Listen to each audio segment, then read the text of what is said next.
क्या हिप्नोथेरेपी का कोई मिसयूज़ किया जा सकता है? तो इसका सीधा सा आंसर है, कोई मिसयूज़ नहीं किया जा सकता।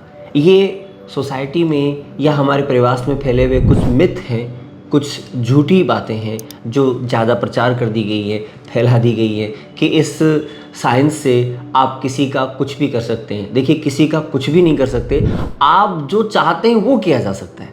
आप अपने थेरेपिस्ट को, जिस थेरेपिस्ट के पास जाते हैं और आपने कहा कि मुझे हिप्नोटाइज होना है और मेरी ये अमुक समस्याएं सॉल्व करनी है, तो वह थेरेपिस्ट आपकी वो समस्या ही सॉल्व करवा सकता है। इसके अन्यथा आपको हिप्नोटाइज करके कोई ऐसे आदेश निर्देश नहीं दे सकता जो आप नहीं चाहते।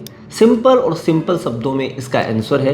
तो इसलिए कहा जाता है कि ये इससे डरना हमारी सोसाइटी को नहीं चाहिए। ये बहुत अच्छी चीज़ है, बहुत एंजॉय की चीज़ है।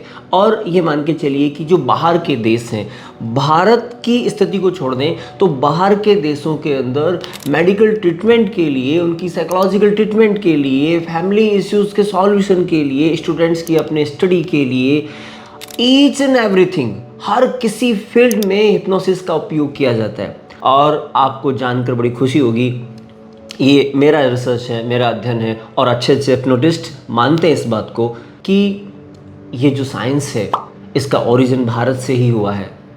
भारत के वेदों के अंदर या हमारे वेदों के अंदर मन की 27 स्टेज बताई गई हैं और अब ये जो हिप्नोसिस है वो ओनली 5 स्टेज पे काम करता है।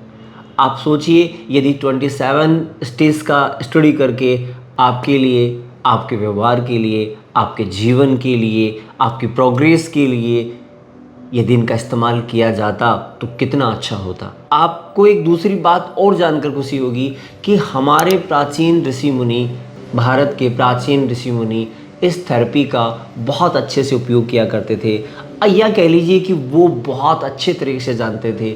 उनके पास ऐसे ऐसे सिस्टम्स होते थे, ऐसी व्यवस्थाएं होती थी जिस पर आज खुद हिप्नोसिस भी नहीं पहुंचा है, वहाँ तक की चीज़ें उनके पास पहले से अवेलेबल थी। इसलिए हिप्नोथेरेपी की हम बात करें, इसका ओरिजिन भारत से ही हुआ है। इसलिए हमारे गौरव की बात है, हमें एक गौरवशाली इतिहास को दोहराना चाहिए और इस साइंस का उपयोग करना चाहिए। इस साइंस का उपयोग कर हमें हमारी तमाम समस्याओं से छुटकारा लेकर एक अच्छे जीवन का व्यापन करना चाहिए। एक अच्छी दुनिया में आपको चलना चाहिए। काफ़ी एंजॉय के साथ और आनंद के साथ हमें इन थेरेपीज़ को एक्सेप्ट करना चाहिए।